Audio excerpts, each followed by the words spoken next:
नमस्कार, मैं आर के Saxena excellence mastermind coaching Rewa के इस एजुकेशनल यूट्यूब चैनल में आप लोगों का बहुत बहुत स्वागत और अभिनंदन करता हूं। जैसा कि मैंने वादा किया था आपसे कि कोई भी नई वैकेंसी एमपी में जो आएगी या सेंट्रल में आएगी, जो जनरल वैकेंसी है, तो उसके बारे में आपको पूरी तरह से सटीक जानकारी दूंगा।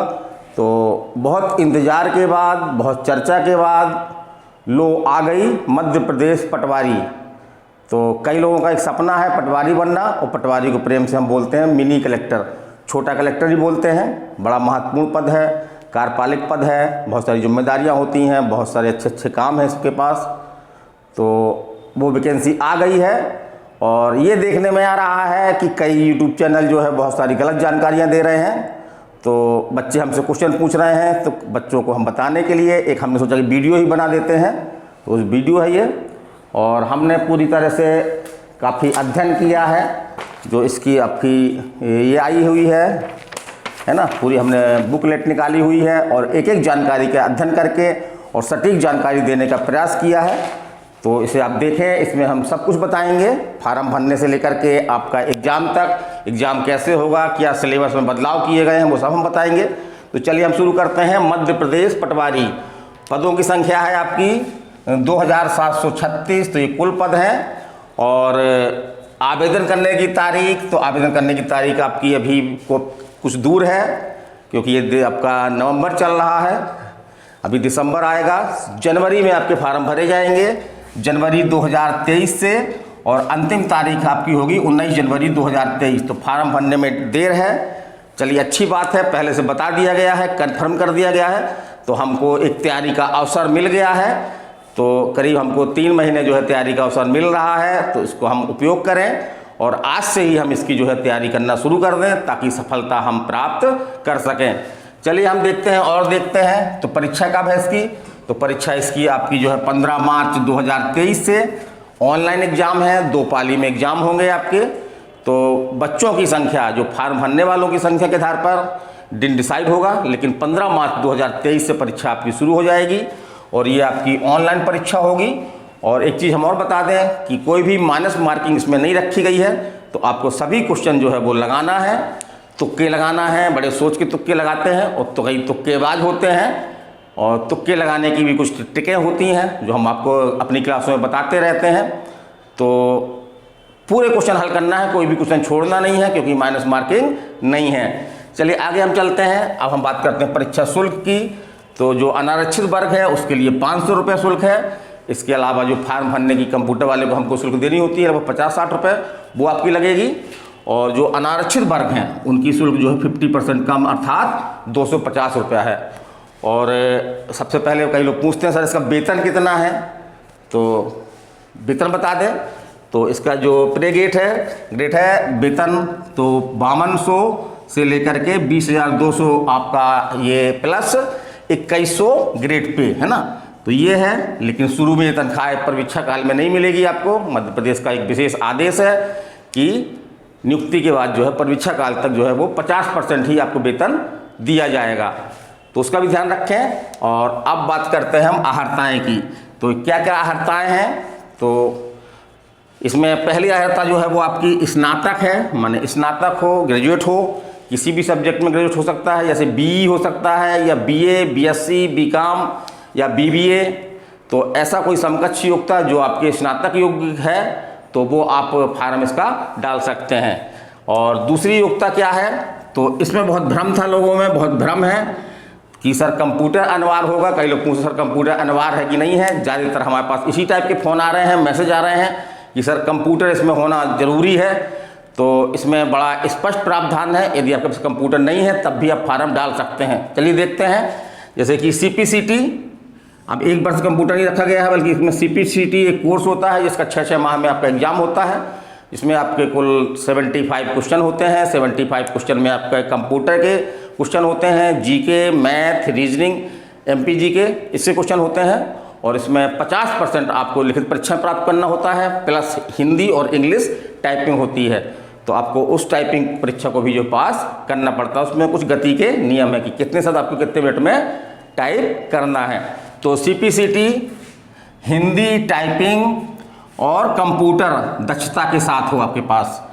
लेकिन जैसा हम बता दें कि आपको फार्म भरते समय कंप्यूटर की योग्यता होना बिल्कुल आवश्यक नहीं है। फिर से सुन लें कि फार्म भरते समय जो है आपको कंप्यूटर की योग्यता होना या CPCT होना जो है बिल्कुल ज़रूरी नहीं है। आप बिना CPCT के फार्म भर भी सकते हैं, एग्ज़ाम की तैयारी भी कर सकते हैं और एग्ज़ाम निकाल भी सकते हैं। आपको एक शर्त है कि जो परीक्षा काल है, प्रोविजन पीरियड, वो 3 वर्ष का है। तो 3 वर्ष के अंदर आपको जो है वो CPCT का को उत्तीर्ण करना अनिवार्य होगा। तो कोई चिंता की बात नहीं है, हम फार्म भर लें, सिलेक्शन हो जाएगा तो हम CPCT आराम से कर लेंगे। तो सब लोग फार्म भर सकते हैं। तो एक प्रकार से कहें कि जो भी स्नातक हैं वो सभी लोग इसका फार्म भर सकते हैं। फिर हम आगे चलते हैं। हाँ, एक चीज़ बहुत ज़रूरी है इसमें कि जो रोजगार कार्यालय में आपका जो पंजीयन होता है रोजगार के रूप में, तो वो जीवित पंजीयन मांगा गया है। तो आप अभी से बनवा लें, क्योंकि आने वाले समय में वहाँ पे काफ़ी भीड़ हो जाएगी। तो अपना जो है वो रोजगार कार्यालय में पंजीयन यदि आपका है पहले से तो ठीक है, उसको जीवित करवा लें, या नए स्तर पे आप जो है वो रोजगार पंजीयन अपना करवा लें, ताकि बाद में कोई आपको दिक्कत ना हो। चलिए अगला चलते हैं हम। निवासी के बारे में तो कई क्वेश्चन ऐसे भी आते हैं, क्योंकि हमारा ये YouTube चैनल है, कई जगह पे जाता है, कई जगह पे जा रहा है। तो ऐसी स्थिति में कई बच्चे हमसे भी पूछते हैं क्वेश्चन कि सर क्या मध्य प्रदेश के बाहर के लोग इस एग्ज़ाम को दे सकते हैं। तो जैसा कि इसमें हमने विज्ञापन में देखा है, तो विज्ञापन में जो लिखा हुआ है कि भारत का नागरिक हो तथा मध्य प्रदेश का स्थायी होना अनिवार्य है ना। तो इससे ये समझ में आता है कि इसमें केवल मध्य प्रदेश के जो निवासी हैं वही लोग पटवारी के लिए आवेदन कर सकते हैं। चलिए हम आगे देखते हैं। आयु सीमा, तो आयु सीमा जो है वो ठीक ठाक है। जो आपके अनारक्षित वर्ग हैं उनके लिए 18 से 40 वर्ष, तो 18 वर्ष से कम ना हो और 40 वर्ष से अधिक ना हो। अब हम देखते हैं कि ST है, SC है, OBC है, विकलांग है और कुछ वर्ग और हैं, जैसे शासकीय सेवा में कोई कर्मचारी है, भूतपूर्व सैनिक हैं। तो इन लोगों को भी जो है पद में आयु योग्यता में जो है 5 वर्ष की लगभग छूट दी गई है। और एक चीज़ हम और बता दें, हमारी महिलाओं के लिए है। तो महिला हैं, यदि आप महिला हैं और किसी भी वर्ग की हैं, जनरल हैं, ST है, OBC है, किसी वर्ग की हैं, तो आपको पहली बात तो 33% आपको इस पदों में कुल पदों में आरक्षण मिलेगा। और दूसरा जो है वो आपकी आयु सीमा में जो है 5 वर्ष की छूट मिलेगी। अगर हम दूसरे शब्दों में कहें तो 18 से 45 वर्ष की महिलाएं जो हैं वो पटवारी के लिए आवेदन कर सकती हैं। और आयु गणना कब से की जाएगी? तो 1 जनवरी 2023 से।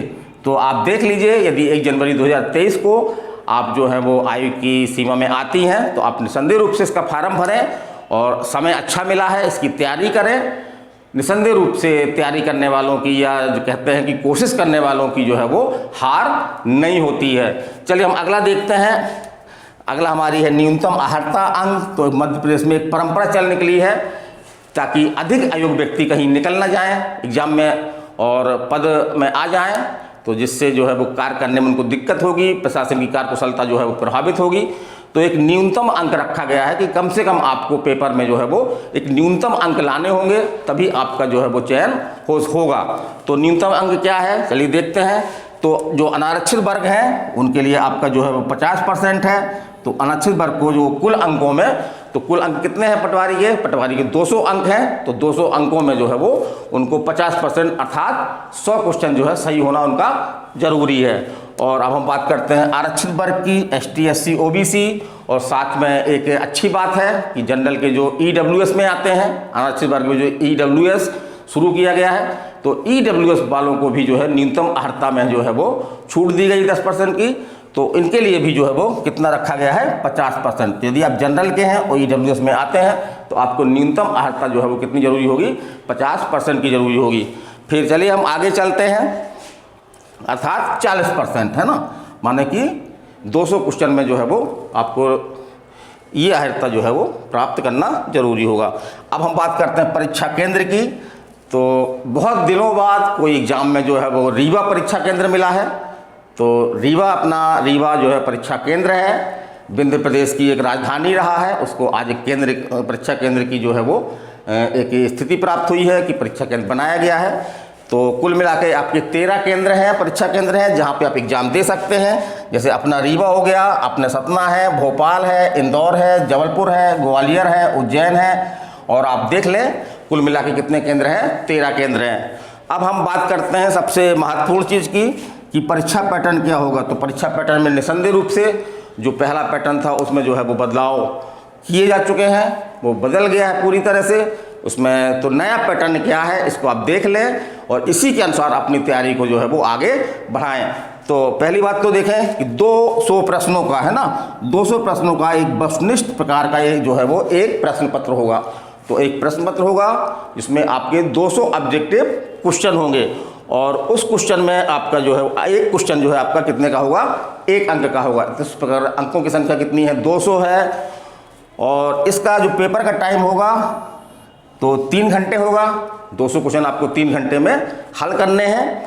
अब हम बात करते हैं सिलेबस की। तो सिलेबस में आपके इसके 2 खंड हैं, खंड खंड का और खंड खा। तो खंड का में जो 100 क्वेश्चन आएंगे आपके, तो वो क्या है आपका, जैसे कि आपका जनरल साइंस है, कोई दिक्कत नहीं, जनरल साइंस हम जीके में ही पढ़ते ही रहते हैं, उसी तरह की साइंस आएगी। साइंस में फिजिक्स, केमिस्ट्री, जूलॉजी और बॉटनी बहुत जनरल टाइप के क्वेश्चन आते हैं, तो उसको हम तैयारी आराम से कर सकते हैं। फिर दूसरा आपका जो है समान हिंदी है, तो समान हिंदी हम छोटे से ही पढ़ते आ रहे हैं, थोड़ा सा हमको इसमें मेहनत करने की ज़रूरत होगी, तो थोड़ी सी मेहनत करके हम समान हिंदी को आराम से इससे क्वेश्चन हल कर सकते हैं। अब आपका होता है समान अंग्रेजी, तो थोड़ी यही दिक्कत वाली बात है बच्चों के लिए, है ना। अंग्रेजी से हमको जो है वो बहुत डर लगता है, लेकिन इसमें बिल्कुल बेसिक अंग्रेजी आएगी, बहुत जनरल इंग्लिश आएगी, जिस तरह के मध्य प्रदेश के एग्जामों में आती रही, इस तरह MPSI में आती रही। आपका MPSI की अंग्रेजी के देख लें आप, लगभग वही इसका लेवल होगा। तो अंग्रेजी से बिल्कुल मत डरिए, अंग्रेजी को पढ़ने की कोशिश करिए, जितनी आए उतनी पढ़िए, ठीक है। अंग्रेजी से अगर हमारे क्वेश्चन कम बनते हैं, हमको ज़्यादा अंग्रेजी नहीं आती है, तो इसकी पूर्ति हम जो है वो अन्य विषयों में कर सकते हैं। तो बिल्कुल घबराने की बात नहीं है, जिनकी अंग्रेजी कमज़ोर है वो भी कोशिश करें और इसका फार्म डालें।